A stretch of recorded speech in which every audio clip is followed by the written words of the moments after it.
Bun găsit, sunt avocat Mario Neacșu de la sfaturi-juridice.ro,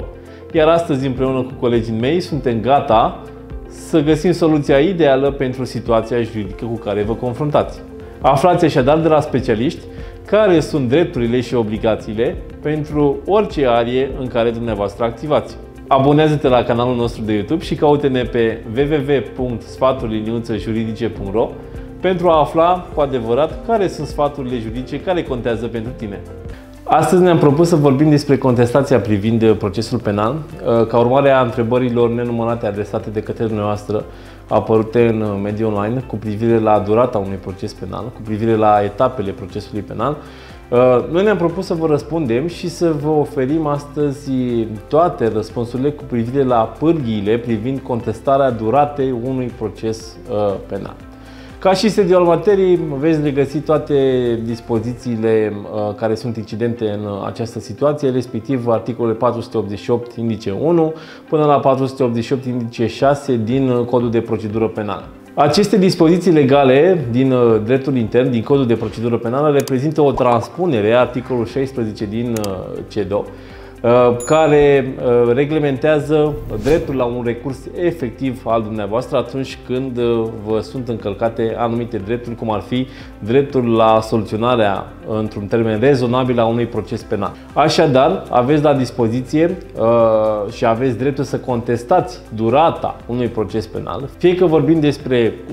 procesul penal care se desfășoară în cursul urmăririi penale, fie că vorbim despre o fază de judecată a procesului penal. Potrivit acestor dispoziții, un judecător va soluționa cererea dumneavoastră întemeiată pe aceste prevederi legale și va constata dacă durata procesului penal este sau nu este rezonabilă și va acorda în prim plan un remediu, va obliga organul de urmărire penală sau instanța de judecată să soluționeze cauza într-un termen scurt. Este așadar un remediu prevăzut de către legiuitor cu privire la un proces penal în care dumneavoastră sunteți parte și care durează de foarte mult timp, nu se mai mișcă, să spunem așa, nu mai avem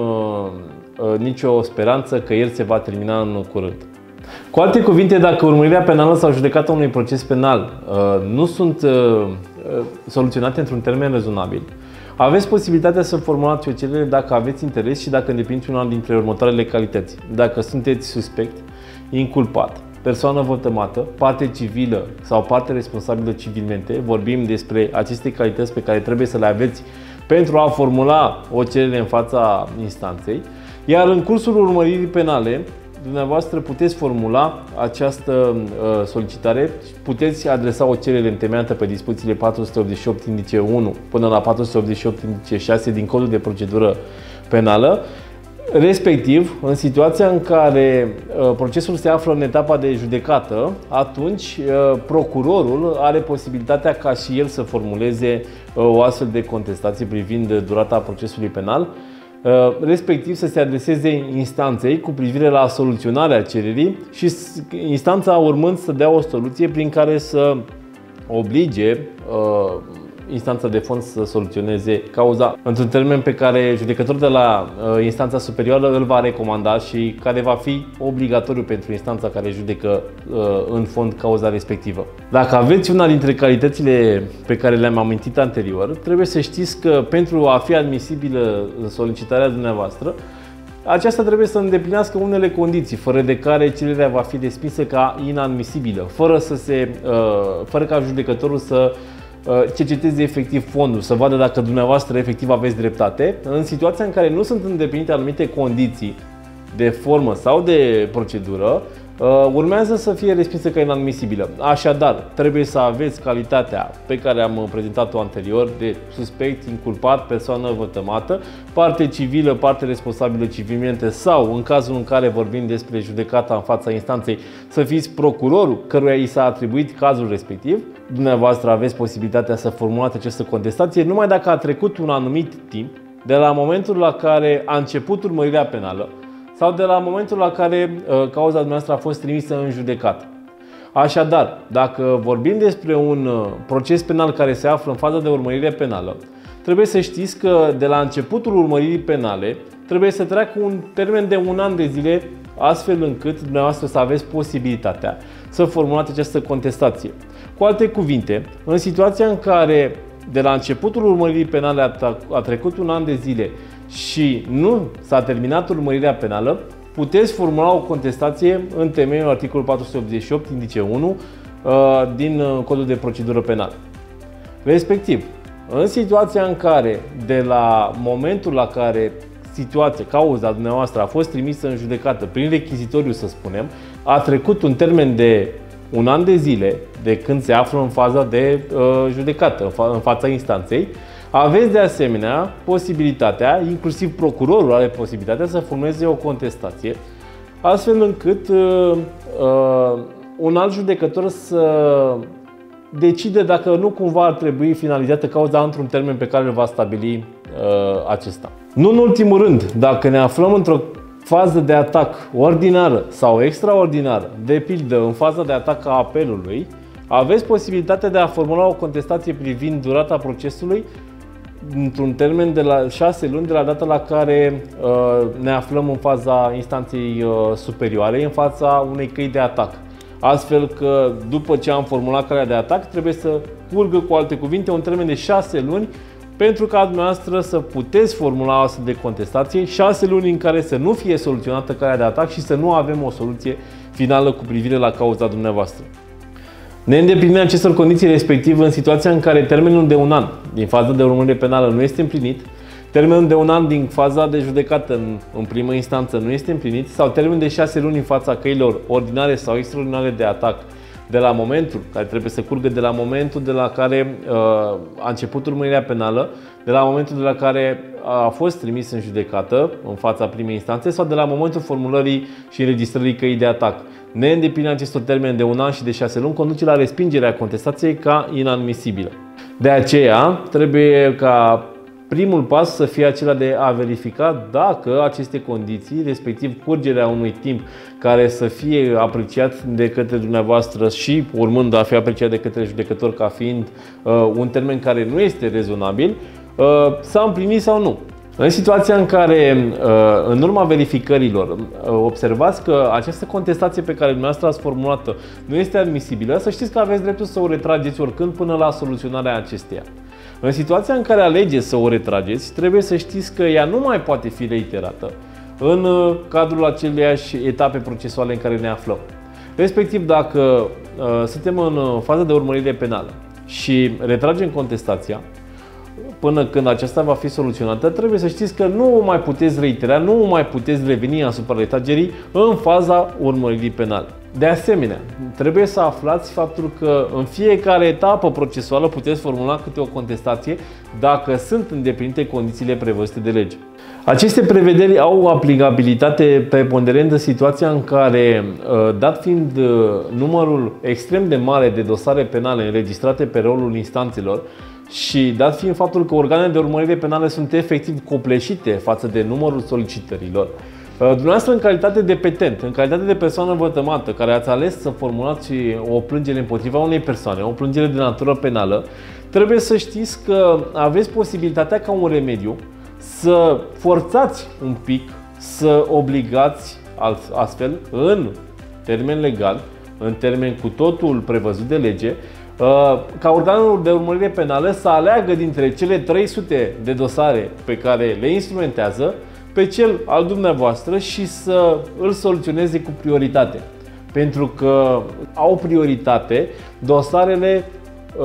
pentru care se formulează cereri. De aceea există avocați, de aceea vă sfătuim să angajați un avocat care să se ocupe de dosarul dumneavoastră penal, mai ales în situația în care aveți calitate de persoană vătămată și în situația în care ați formulat o cerere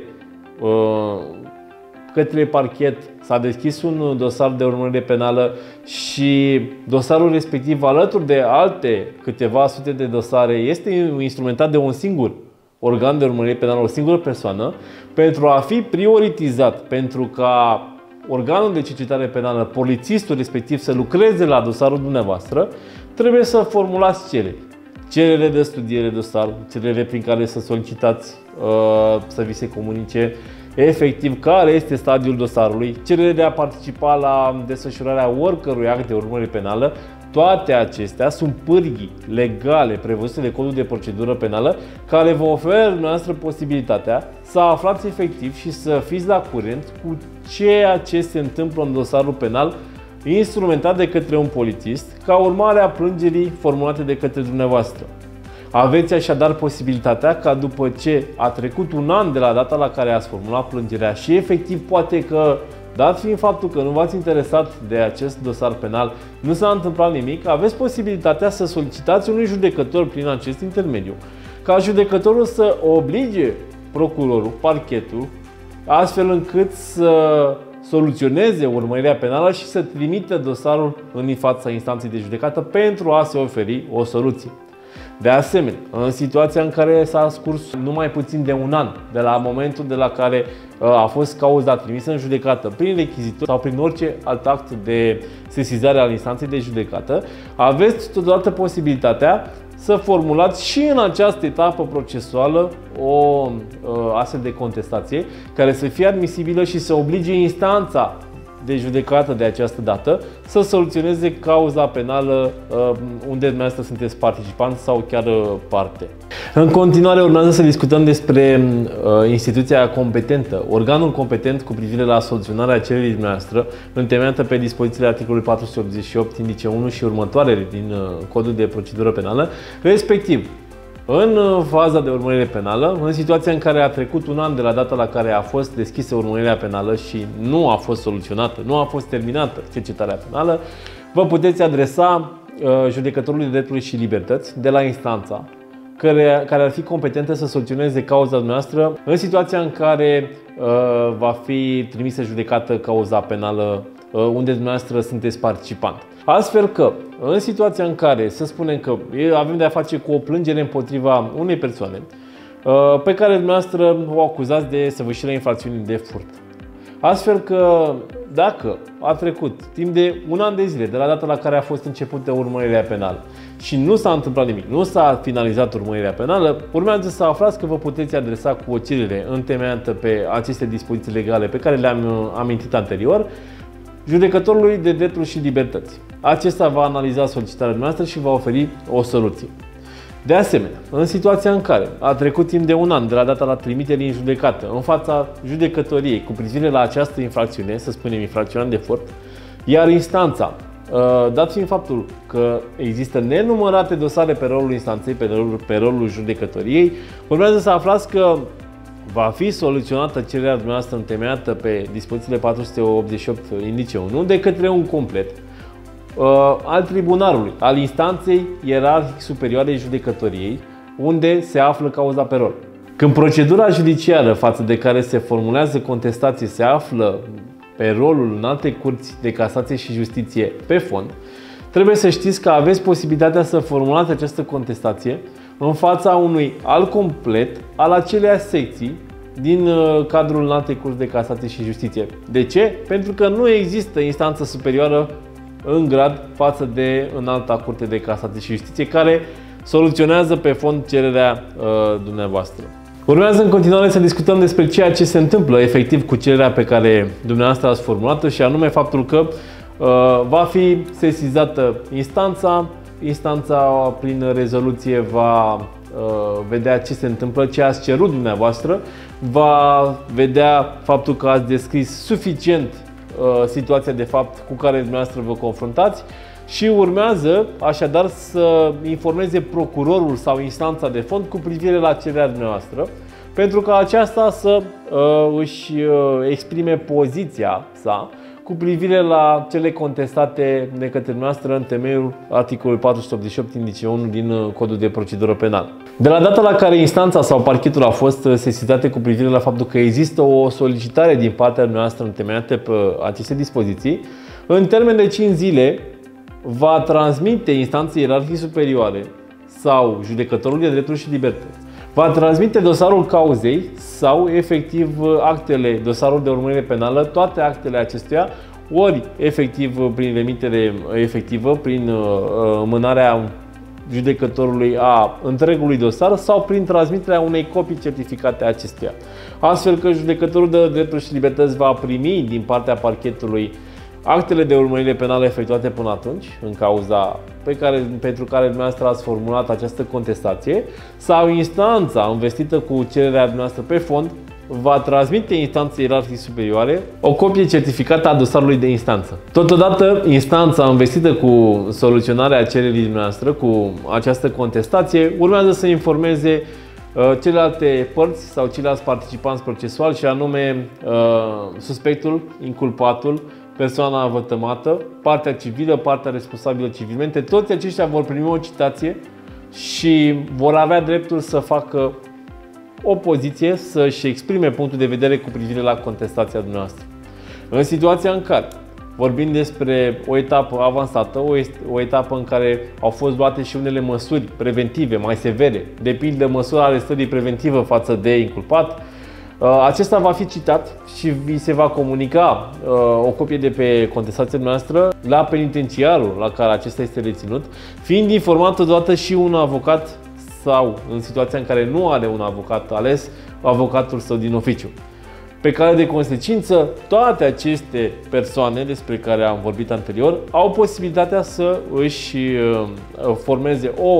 opinie juridică cu privire la contestația pe care dumneavoastră ați formulat-o împotriva duratei nejustificate de mari a cercetării procesuale. Urmează să aflați în continuare faptul că, indiferent dacă părțile citate și-au exprimat sau nu punctul de vedere cu privire la contestația dumneavoastră, aceasta va fi soluționată cu prioritate, într-un termen care nu poate depăși 20 de zile de la data la care cererea a fost înregistrată. Astfel că puteți primi o soluție într-un termen foarte scurt, într-un termen de 20 de zile de la data înregistrării cererii, indiferent dacă părțile și-au exprimat sau nu punctul de vedere. Contestația dumneavoastră se va soluționa în Camera de Consiliu, iar dacă privește faza de urmărire penală, va fi soluționată de către judecători de drepturi și libertăți, de la instanța care va judeca cauza, care ar fi competentă să judece cauza penală în primă instanță. Așadar, cauza se va judeca de urgență și cu precădere în Camera de Consiliu, cu citarea părților și cu participarea procurorului. În situația în care părțile, deși legal citate, nu doresc, nu se prezintă, urmează să aflați faptul că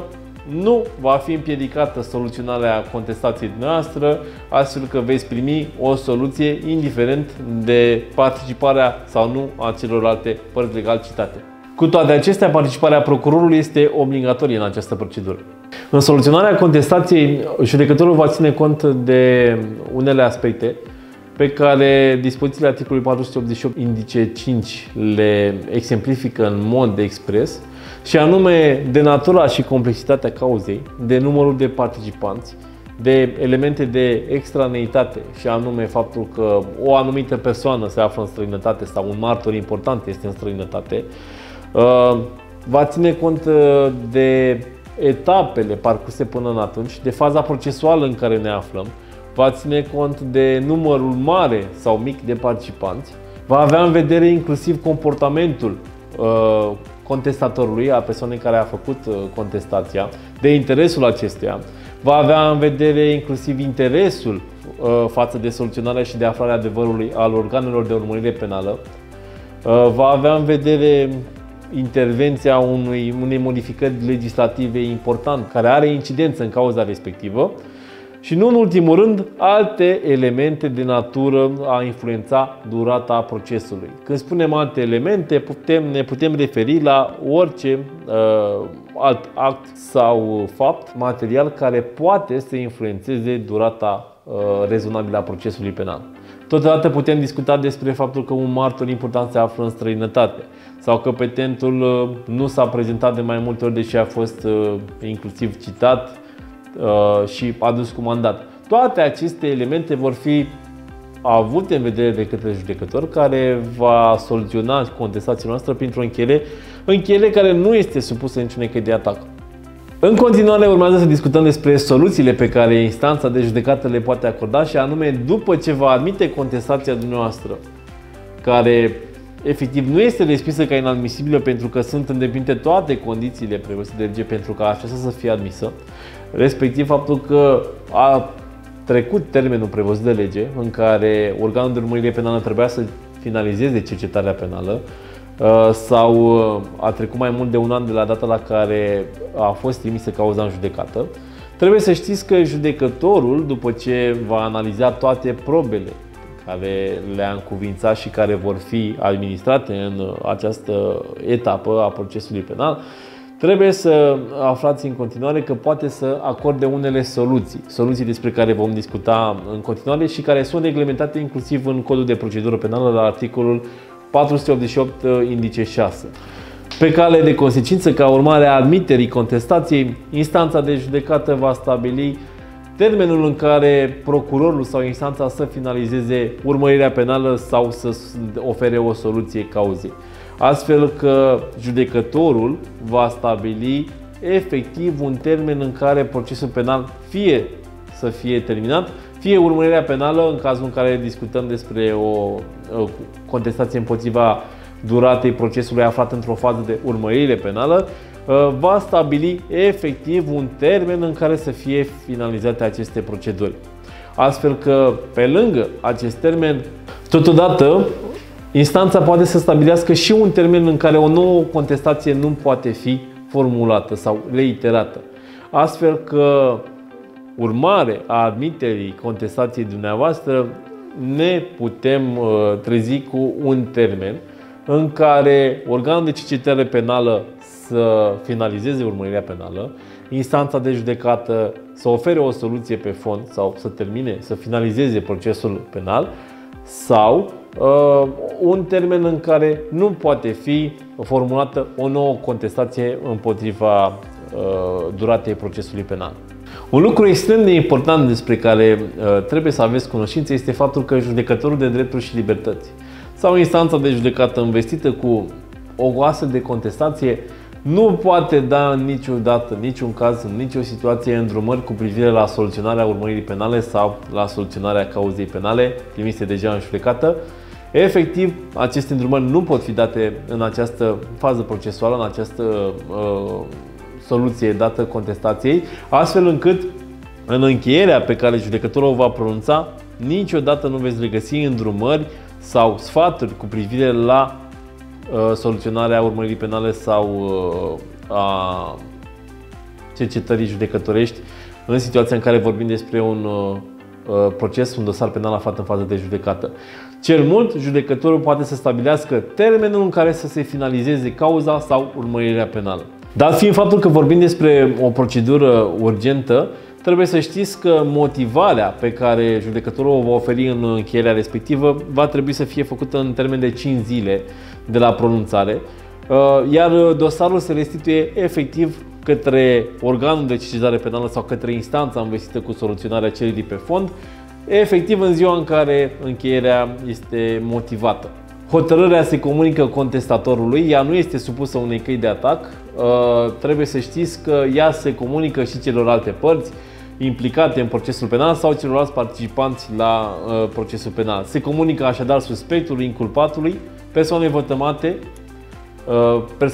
părții civile, părții responsabile civilmente și, nu în ultimul rând, contestatorului, respectiv persoanei care a făcut contestația. În situația în care reprezentantul Ministerului Public, respectiv un procuror, a făcut această contestație,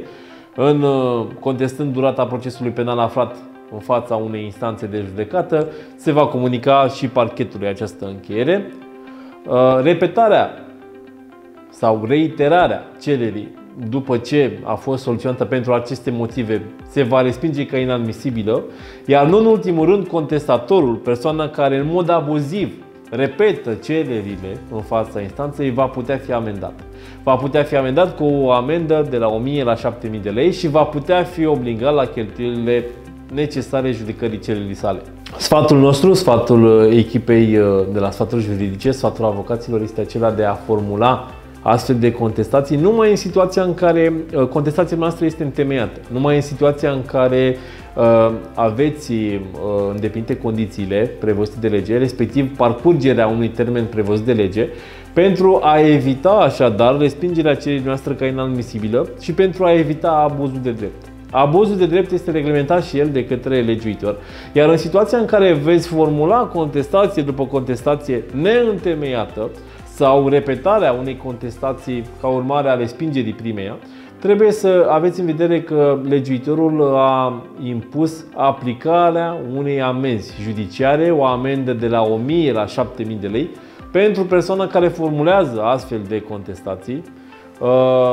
repetate și neîntemeiate. Pe lângă această amendă, veți putea fi obligat și la plata unei cheltuieli de judecată generate de soluționarea cererii noastre. O contestație care oricum nu va fi admisă și care, pe lângă faptul că va conduce la o amendă judiciară, ce va fi stabilită în sarcina noastră, ea va fi și respinsă, veți avea și o pierdere de timp. Pe cale de consecință, sfatul nostru este să apelați la un avocat înainte de a formula o astfel de contestație întemeiată pe dispozițiile 488 indice 1 și următoarele din Codul de Procedură Penală, pentru a vă explica și pentru a analiza în concret situația dumneavoastră, pentru a analiza condițiile de admisibilitate ale cererii pe care dumneavoastră doriți să o formulați. Trebuie să știți că acest remediu vă este la îndemână și poate să conducă la finalizarea unui proces penal într-un termen rezonabil, dar totodată legiuitorul a înțeles să sancționeze inclusiv cu amendă judiciară în situația în care dumneavoastră alegeți să formulați în mod neîntemeiat una, două sau mai multe astfel de contestații repetate și care vor conduce, pe lângă respingerea ca inadmisibilă, la aplicarea unor sancțiuni. În ceea ce privește aplicabilitatea acestor prevederi legale, respectiv a dispozițiilor 488 indice 1 până la 488 indice 6 din Codul de Procedură Penală, trebuie să aflați că aceste prevederi au fost introduse prin legea 135 din 2010. Pe care de consecință urmează să conștientizați faptul că se pot aplica aceste prevederi, iar cererea noastră, contestația noastră va fi întemeiată numai în situația în care procesul este început după intrarea în vigoare a acestei dispoziții legale, respectiv a legii 135 din 2010. Față de aceste aspecte, urmează să aflați că toate procesele începute ulterior anului 2010 beneficiază de această normă, de această contestație privind durata procesului penal. Pentru procesele începute anterior acestui an, respectiv a anului 2010, nefiind reglementată de către legiuitor o astfel de pârghie pe care noastră o aveți la îndemână, nu puteți, pentru că nu aveți temei legal, să formulați o astfel de contestație. În calitate de avocați, vă informăm cu privire la faptul că există un remediu efectiv, care este eficient cu privire la situația dumneavoastră creată de către un dosar penal, mai ales în situația în care aveți calitatea de persoană vătămată, în situația în care ați formulat o plângere și polițistul care se ocupă de dosarul dumneavoastră, având alte dosare, un număr mare de dosare pe care le instrumentează, trebuie să își organizeze prioritățile. Cu siguranță, în situația în care o contestație împotriva duratei procesului penal este admisă și un judecător stabilește un termen în care urmărirea penală sau faza procesuală din cadrul instanței să fie gata, să fie finalizată într-un anumit termen, trebuie să știți faptul că este un remediu efectiv care va conduce la prioritizarea dosarului de urmărire penală instrumentat de către acel organ de urmărire penală. După ce contestația noastră va fi admisă, efectiv veți fi parte la un parcurs mult mai rapid și mult mai sever al actelor de urmărire penală ce se vor desfășura în cadrul procesului penal la care dumneavoastră sunteți parte sau participant. Astfel că, pe cale de consecință, sfatul nostru este că atunci când sunt îndeplinite condițiile prevăzute de lege pe care le-am expus anterior, să formulați o astfel de contestație pentru a obține o soluție într-un dosar penal în care dumneavoastră aveți o calitate. Față de aceste aspecte, echipa Sfaturi Juridice vă mulțumește pentru că ați fost alături și ați vizionat acest clip, urmând să vă ținem la curent și în viitor cu privire la toate instituțiile din dreptul penal care vă sunt la îndemână și reprezintă efectiv pârghii care conduc la finalizarea unui dosar penal în care dumneavoastră aveți o calitate.